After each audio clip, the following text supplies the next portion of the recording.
लोकसभा इंतखाबात के कई मराहिल की वोटिंग रमज़ान के महीने में होगी। ऐसे में वज़ीर आज़म नरेंद्र मोदी के हल्के के मुसलमान भी खुश नज़र नहीं आ रहे हैं। बनारस के सियासी व समाजी कारकुनान ने इस बात पर एतराज़ किया है कि आम इंतखाबात की तारीखों के ऐलान के दौरान माह रमज़ान का ख्याल नहीं रखा गया।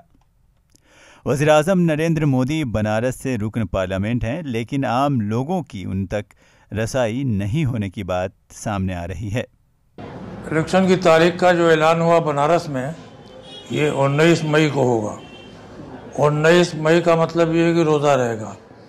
अब 19 मई क्यों रखा है, रोज़ा में क्यों रखा गया है, ये तो बात समझ में नहीं आती। लेकिन इससे बहुत दिक्कतें होंगी मुस्लिम वोटर्स को।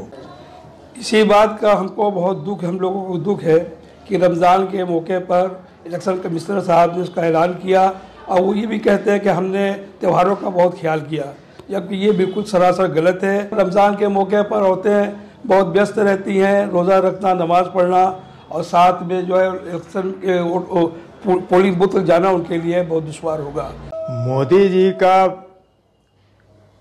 अवामी राब्ता तो बहुत कम था, लेकिन फिर भी प्रधानमंत्री होने के बावजूद भी बनारस के तरफ उस शख्सियत ने नज़र रखी। बेहतर तो ये होता कि कोई लोकल एमपी चुन के जाता।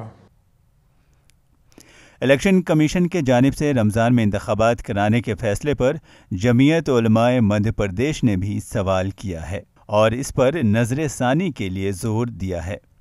आम चुनाव का ऐलान किया गया, ये तो मुल्क के लिए जरूरी है और हम इसका इस्तकबाल करते हैं, लेकिन रमजान जैसे इंतहाई अहम और मुसलमानों के लिए रोजे जो फरीजे हैं उनका ख्याल नहीं किया गया। ये अफसोसनाक है।